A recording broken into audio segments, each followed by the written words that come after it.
Alors, je vais faire ici une correction du devoir maison que je vous avais donné juste avant les vacances de Noël. Donc, il s'agissait ici de travailler sur un hybride retrouvé sur l'île de Banks au Canada en 2006, donc quelque chose de récent, qui est donc en fait un hybride entre un l'ours brun d'Amérique du Nord, à savoir le grizzly, et l'ours polaire.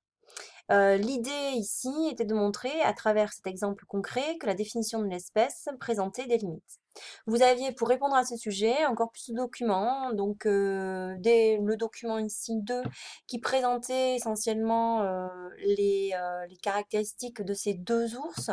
Donc on avait ici une comparaison sur le pelage, la robe, la dimension, le régime alimentaire, les périodes d'accouplement, le milieu de vie. Vous aviez ensuite un document 3 qui présentait le taxon des ursidés. Et le point important à ressortir de ce document, ce n'était absolument pas tout ceci là, mais plutôt le fait que 6 des espèces d'ursidés présentaient 74 chromosomes et que les deux ours que l'on étudiait ici, à savoir l'ours polaire et le grizzly, possédaient aussi 74 chromosomes. Nous verrons ce que nous en ferons un peu plus tard. Ensuite, il était question du document 4, la phylogénie des ursidés, donc document essentiel pour argumenter dans le cadre de ce sujet de type 2.2. Et ce qu'il fallait vraiment faire ressortir de ce document, c'était finalement l'âge de l'ancêtre commun. Alors, on pouvait choisir le 8 ou le 7, puisqu'on se fichait de savoir s'il s'agissait du grizzly de l'ouest ou de l'est. Donc, il suffisait ici de dater ces deux ancêtres communs, et ces dates, on les obtenait simplement en lisant cet axe ici vertical qui représente le temps.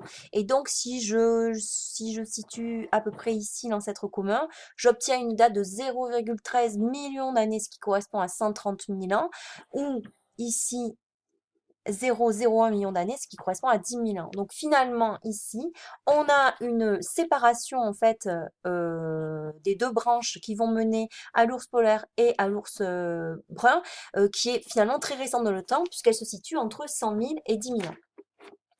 Le document suivant, finalement, était un document qui vous permettait d'expliquer l'apparition de cet hybride fertile, puisqu'on mettait en évidence dans le document 5 l'évolution du climat, et donc notamment le fait que les activités anthropiques étaient à l'origine d'une disparition de la banquise, d'une rupture de la barrière géographique qui séparait nos deux ours, et donc la capacité pour l'ours brun, le grizzly donc, de remonter à des latitudes supérieures et d'empiéter sur la niche écologique de notre ours polaire, et donc finalement de se rencontrer pour générer ces hybrides.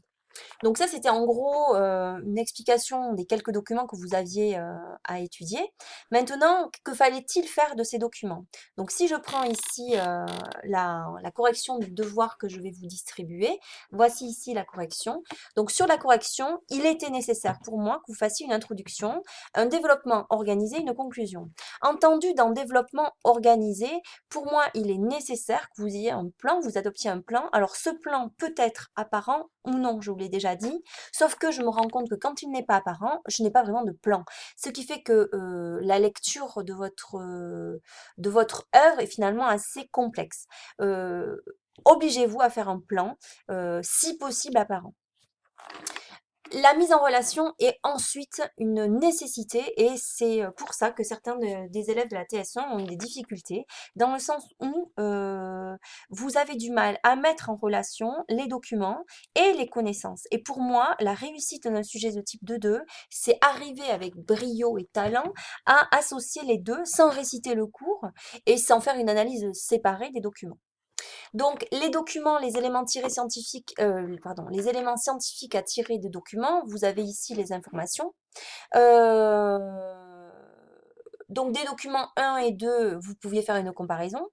Du document 3, vous aviez l'idée de cariotype qu'il fallait ressortir, cariotype identique. Du document 4, il fallait avoir une datation de la divergence. Et du document 5, vous deviez extraire l'idée de réchauffement climatique et de rupture de la barrière géographique.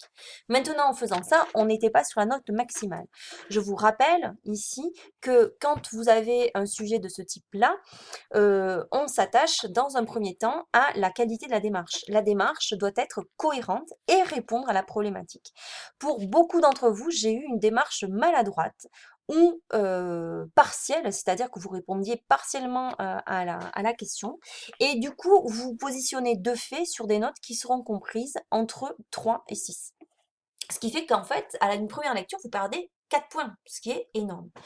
Donc, qu'est-ce que j'attendais par démarche cohérente? Je vais vous l'expliquer. J'ai fait en 3 points, un plan en 3 points. Donc, je l'ai mis ici.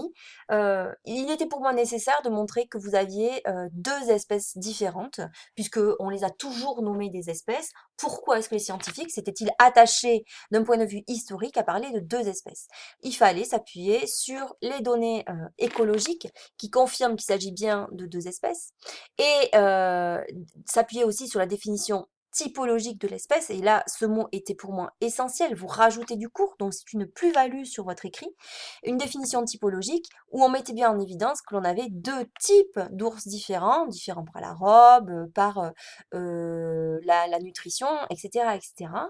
Et expliquer ce qui s'était passé, c'est que en mettant en lien avec le document 4, Maître expliquait qu'il y avait eu une spéciation allopatrique sans aucun doute par isolement géographique avec l'apparition d'une banquise qui aurait séparé deux sous-populations, enfin deux populations, et chacune des populations, sous l'action de la dérive et de la sélection, serait strictement adaptée à leur milieu pour donner au final ce que l'on voit aujourd'hui, à savoir deux ours différents, deux espèces différentes. Donc en s'attachant à la définition typologique et écologique, j'ai bien deux espèces différentes.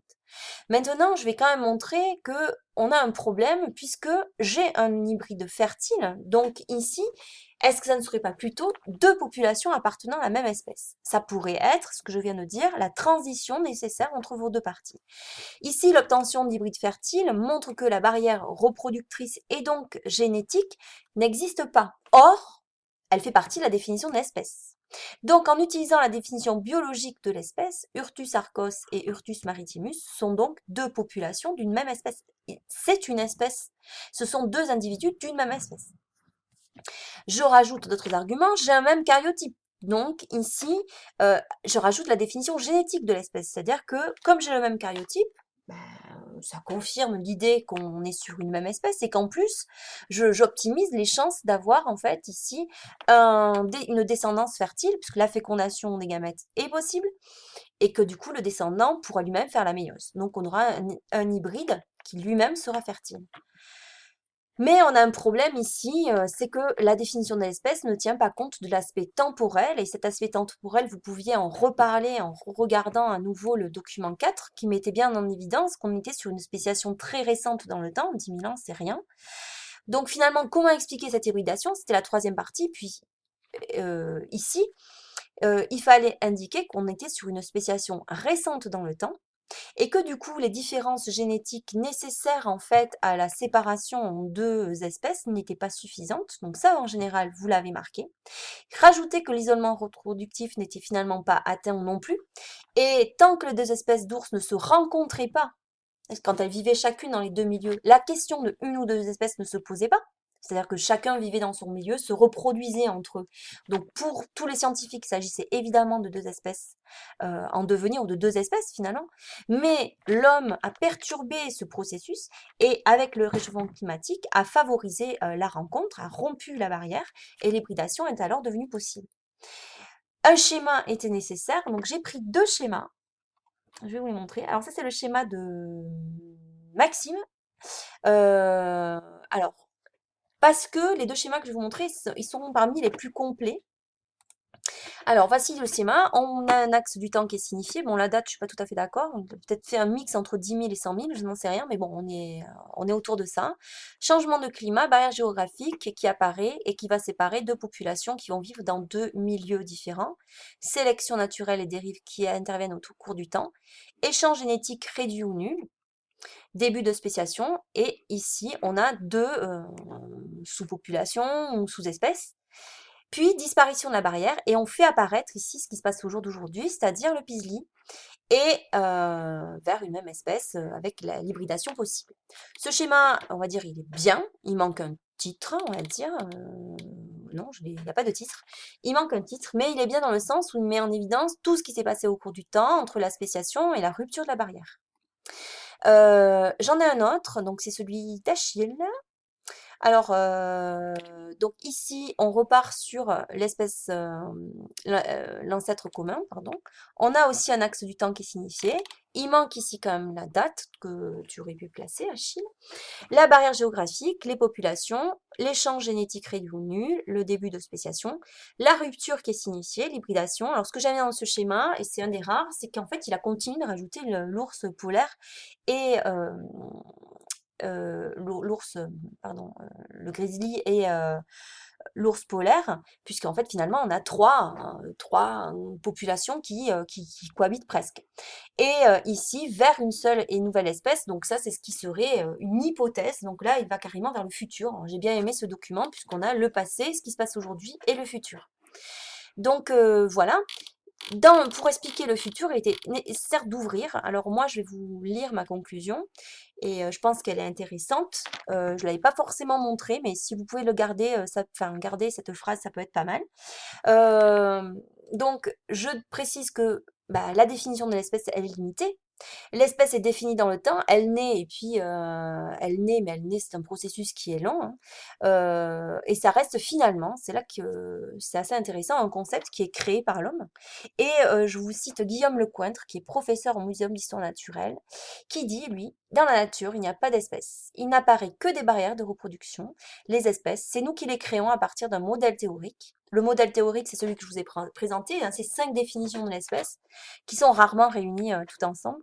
Et donc, l'ouverture, c'est la disparition des ours polaires possible, car je fais une petite remarque que peu d'élèves ont noté. Une espèce cesse d'exister si elle n'est plus isolée génétiquement et si elle perd son habitat, ce qui est le cas des ours polaires hein, à cause du réchauffement climatique et à cause surtout donc elle, c'est les deux, hein, perte de l'habitat, puis elle n'est plus isolée, ce qui fait que le grizzly s'hybride facilement avec les ours polaires. Donc la conséquence, est-ce que c'est une source de diversification? Est-ce que l'apparition de ce pisli ou pas? Et là, vous êtes sur une ouverture assez intéressante. Voilà ce que j'aurais aimé que vous traitiez pour répondre complètement au sujet. Je suis globalement satisfaite, mais je pense qu'il est nécessaire pour l'ensemble de la classe de travailler encore les transitions, le sens que vous donnez et vraiment la mise en relation avec les connaissances, ce qui est nécessaire, je pense, pour que votre sujet de type 2 soit un sujet agréable à lire et réponde complètement aux problématiques que l'on vous pose. Oui, et j'ai fini.